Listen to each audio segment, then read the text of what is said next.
Hey everybody, welcome to What the Flick, Iron Fist Season 1, Episodes 1 through 6. Alonso, Meredith's back, Bibbs is back, and joining us for the first time from AfterBuzz, Yume Gersh is here, welcome. Yay! Woo! Okay, so this kind of had some infamously bad reviews as opposed to the previous Netflix shows, and now people are saying, oh, well, it's because the critics only saw the first 6 episodes and things get better. I've only seen the first 6 episodes, so I'm kind of understanding where the critics are coming from. I think the big mistake they made, and again, it might improve in the back half. I'll grant you that. So far, I think the big mistake they've made is making a bad show. Am I right? Yeah. Am I right? Because here's the thing with the show. Iron Fist is a character with maybe a difficult legacy in the Marvel Universe, but let's ignore that for a second. What we've got here is a show that kind of doesn't really contribute anything to this tapestry of the Marvel Universe. It doesn't really contribute much of a perspective. The action isn't really noteworthy in and of itself. The cast is okay, but they don't have much to work with. The dialogue is kind of bland. This feels like the kind of superhero show we would have been lucky to get 15, 20 years ago, but now it is so like mediocre, it goes down to bad, just bad. It amazes me because this is supposed to be a martial arts show. My biggest thing I love about the Marvel Universe is that they take these superheroes and they put them in, a Western, a space opera, a martial arts show. This should be a quintessential modern day martial arts show.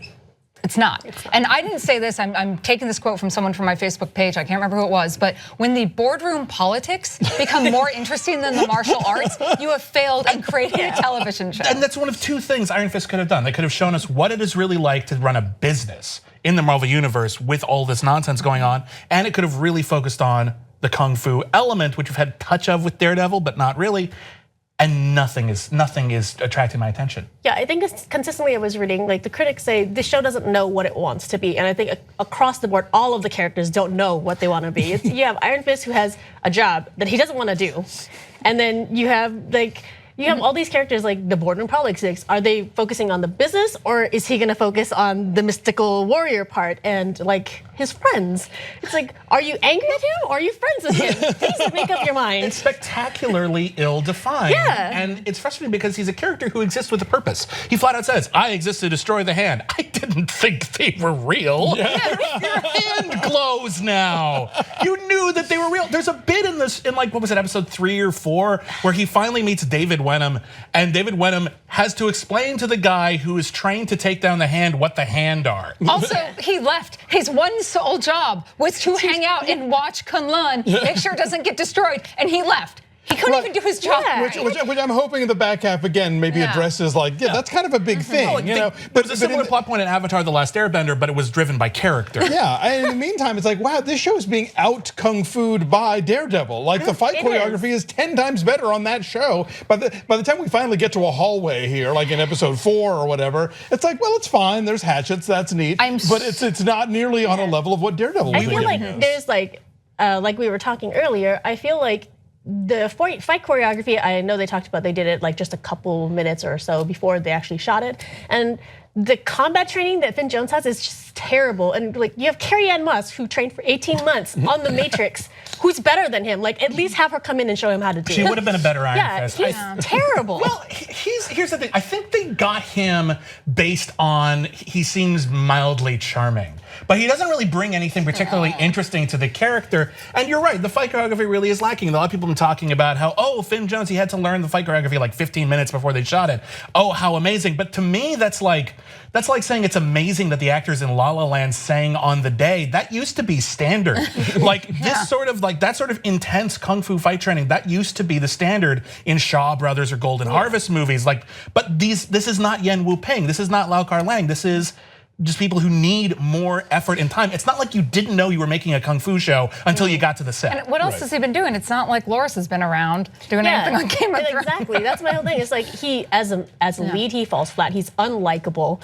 And he really is. He's kind of whiny. Yeah, and I know the defense, a lot of people on the internet are going on and they're saying like, oh, well, it's because he's growing, it's part of character growth, he gets better. I'm like, no, you can't have a lead this unlikable and expect me as a viewer, not a critic, just as a viewer to stick through this. And I think so the corporate stuff is so not interesting, and there's so much of it. I mean, to me it feels like that's the fallback of when you have nothing else to do in a movie. Like even kids movies now, like if you saw 9 Lives, the one where Kevin Spacey turns into a cat, tons of corporate intrigue in that movie. And so I should not be thinking about 9 Lives, but I feel like really again with the boardroom and don't even get me started on the CEO billionaire who owns a pharma company and still has to slam his own hand at a car door to try and scam some Percocets off a walk-in clinic. Like, no, we have a hero. That's not how the world works. We have a hero who handed a guy who is supposedly his friend, heroin.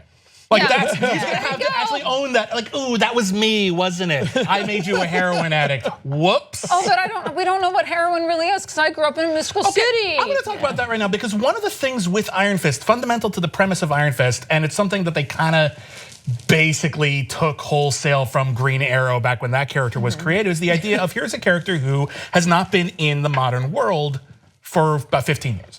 A long time. So I'm gonna be a little forgiving when it comes to stuff like maybe awkward social graces, not knowing the culture, not knowing how the technology works, not knowing what's appropriate in certain contexts because at best you're out of practice. Yeah. Okay, but then there's just wildly inconsistent. Yes. Then there's just completely there's no definition to his character. Who is he? Because it changes in every scene. He either knows everything or he knows nothing. He's either always calm and cool and collected, or he'll put a gun to his friend's head because he's annoyed. Yeah. Explain. I feel like, as an actor, your number one thing when you go in is, what's my motivation? Exactly. And like, I feel like none of these actors, if I were to go interview them, could tell me what their motivation is, other than Claire Temple, who hers is probably Rosario Dawson at this point. It's like, why am I even here? Why? Well, yeah, I feel like this is basically like, for me, this is the Claire Temple and Madame Gao show. It is. Which is basically like, they're the ones I'm already invested in and I'm kind of interested in because there's nothing new here that I'm locking onto at all. So this is all just a placeholder to get everybody into Defenders. I'll make one exception to that is I do think Colleen Wing kicks ass. Yeah. Oh yes, I think Colleen Wing, she's, who is the actress who plays her again? I'm terrible with names. Jessica Henwick. Jessica Fenwick. Henwick. She's Henwick. Yeah. Henwick. Apologies. She's charismatic. I understand why she's doing what she's doing. She is trying to be a small business owner in a time when it is not easy, and her business requires her to have a certain amount of dignity, and that frustration is getting to her. I get it. She has a lot of chemistry with just about everyone she interacts with. I believe her in all of the action. She is great. Why wasn't she the star of the show? Exactly. I feel like she would have been a better Iron Fist than Finn Jones. Oh, totally. Or even just skip straight to Daughters of the Dragon. Who cares? And if not, at least like but she's not even being handled all that well. For example, give me one scene between her telling her student how terrible it is that he's doing Underground Fight Club and then her doing Underground Fight Club. It's like, I mean, I get it. Later they sort of explain it. It kind of makes some sense. There needed to be some connective tissue. It was such a 180, like, whoa, we don't know what we're doing with this character then, do we? I feel like there's a lot of flimsy writing where people are like, oh, well, this character says that they're not gonna do this, but it's okay, we'll change. I mean, you can see the same with Joy. Suddenly she's like, I'm not gonna give this to Danny. And then she's like, I will give Danny this cup. Yeah, and then she's like, oh, I'm starting to have regrets about the way things are going. I want to be a better person. Now I'm gonna screw over all these families who have cancer. I keep expecting to find out she's in the hand. And that's the only reason, like she's being like, the reason why Ward has the change on a dime is because, because Ward has a change on a dime just because his dad just says, no, do what Joy says. Well, no, I just said otherwise. Like, I feel like if Madame Gao is pulling her strings the same way, that might actually be kind of fun, but I don't know if that's where we're going. Now, I've stopped at episode 6. I don't know, but going on comic lore, what's interesting is Colleen Wing actually has some ties to the hand. So I wonder if they're going to explore that in the show. That'd be nice. Yeah. Get some drama in here because they keep introducing ideas that are kind of cool. Like, oh, he says he's an Iron Fist. Well, we should put him in an institution. Okay. Yeah. Boy, did that episode spin its wheels. That led to nothing. There was no reason for that episode. I think the worst part is that this exists within the same universe as the Defenders. And the moment he says, I'm Iron Fist, everybody's like, you're crazy. I was like, you have the Devil's in Harold's Kitchen, a guy who can't be shot. Like, you have all these people who exist. A couple of times now. Right. Like, but here's the thing. Even that, I'm willing to agree that, like, listen, even in this new Marvel universe, what are there, maybe 70 people on the planet with superpowers? It's still really unlikely that you're ever gonna find one. But then there's that bit where fucking Iron Fist goes up to Ward and just says, hey, I think there's drugs being smuggled into New York, like through our warehouses. And Ward says, that's That's implausible. So going back to the mental institution thing, they did kind of explain it, sort of, that Ward and his dad got like forced it because they forged the document, they forged the passport. So I could understand if maybe they had just given us a little bit more kernel that the Meachams were trying to keep him in there with like falsifying his story and be like, no, he's crazy. But again, it's we're gonna put a little bit of the story out there, but we're not gonna really fully dive into it. We'll let you make those connections yourself, or just be frustrated. Well, and they dive back really quickly. And they're like, oh no, it's really you. Then okay, in that case, then great, and you're welcome. The part that I hated the most is like Joy's like, here's some M&Ms. Oh my God. And I was like, okay, I was a kid in the 80s. Yeah. Nobody likes brown M&Ms. Nobody liked, there was always the implication that they were rabbit pellets. Like the thing with that though, I had to watch in this second episode of this superhero show I've been looking forward to because all the other ones were good. I had to watch a character weep into a pile of M&Ms because it means her friend wasn't dead. And I'm like, you did not, no one has ever earned that. B, you did not earn that. It was so surreal that that was what do you need as a screenwriter? You need something Danny can do that will visually prove that he knows her. You're gonna just throw some nonsense in, like, oh, I'm just gonna take from my massive vault of M&Ms I keep in my office. I'm just gonna mail them to him, and he'll know what to do. That is such a lousy plot device. And meanwhile, okay, so we build to episode 6 where finally there's some kung fu fighting going on, directed by the RZA, which is ironic because Man with the Iron Fist is terrible. But anyway, fun, though. It's fine. All right, fine. Anyway, but then after the whole setup in the mental institution where if you keep him drugged up enough, he can't summon his chi, which means he can't become the Iron Fist. Apparently, you can still fill him with spider song venom, and he's fine. When you're doing a kung fu story, especially one that isn't about how I'm resisting using kung fu until the last act in which I explode, you have to keep escalating the action. There needs to be a continuing difference in the sort of action, different environments, different tools, different groups of people, different talents. We're not seeing that here. We're seeing Iron Fist fight a couple of guys, and then another guy sucker punches him, which good job, hero. And then he's gonna fight the hand, and I'm like, oh man, Iron Fist versus the hand. This is kind of cool. We're gonna do this game of death thing where he goes from layer to layer to layer. I'm interested. What's the first thing? He's gonna have to fight 2 dudes. I've seen him fight a bunch of dudes. This is not impressive. Iron Fist was in the worst possible escape room experience.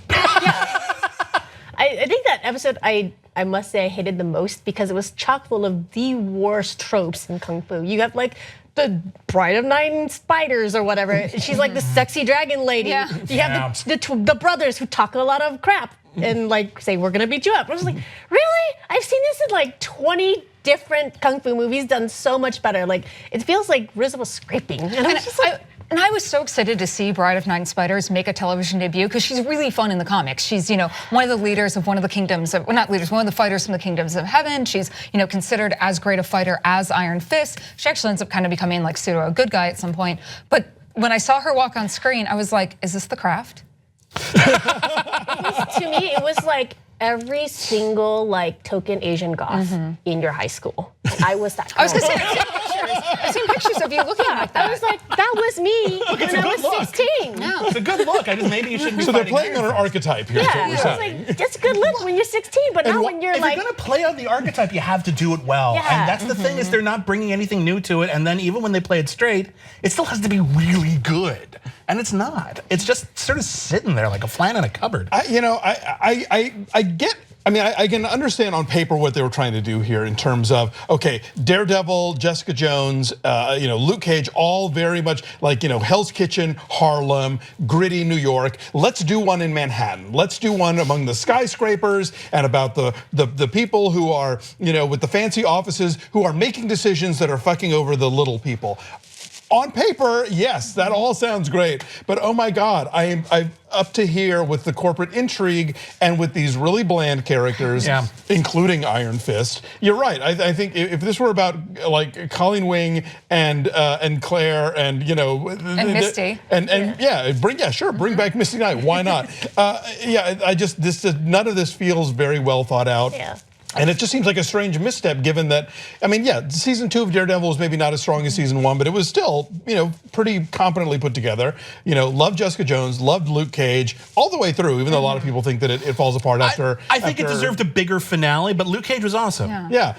But oh man, this is not working for me. I'm really hoping that the back half is going to pick up. Does anyone watch like Shadowhunters on Freeform? Nope. Okay, I did, and let me tell you something. This is that kind of basic cable type show. Like, it's not incompetently put together, but it doesn't have a style.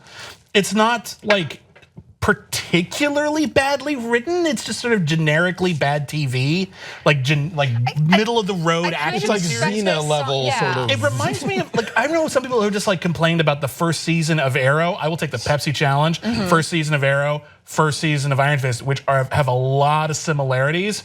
Arrow at least moves. There's a thing I used to call the Arrow effect, because there was a time when action series didn't move that fast because you could only afford to do so much and have that many locations. You had to pad it out as much as possible, any episode, even good shows.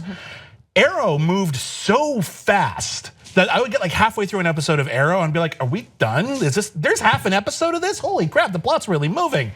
Iron Fist gets through a whole episode and I'm just like, oh my God, is this where we're ending it? This is as far as we got in 1 week? This is sad. Well, I will. Or in 1 week, one episode. I will give them points for the throwing him out a window cliffhanger was pretty solid. Is that kind of thing? But how does it resolve? Oh, he grabbed something. Exactly. Oh, well, okay. I want to talk for a second about the Netflix strategy in terms of they know this is not like we have to wait a week in between shows. They know we're going to probably watch 2, 3, 4. 13 in a sitting.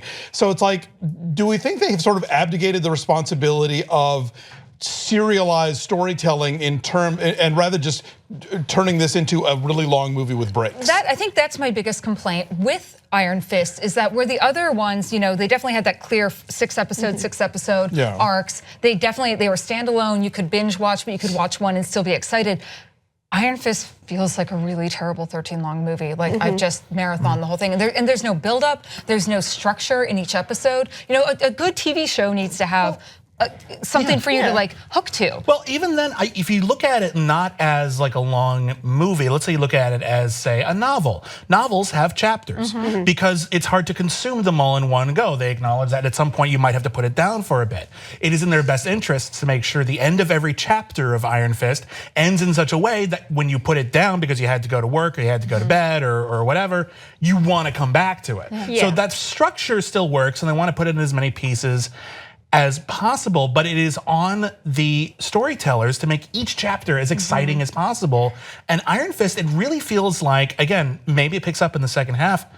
These first 6 episodes could have been 3 episodes pretty easily, and we would have missed very, very little, and we would have gotten it on. I feel like 13 episodes maybe isn't a necessary structure for this. Maybe we could have done it in less and had a punchier show that maybe it still wouldn't be great, but at least it'd be faster. Yeah, I feel like, most Netflix shows, I feel like most people will binge through them. And this one, even I struggled. I would watch 30 minutes of it, forget what I saw, and go back and rewind.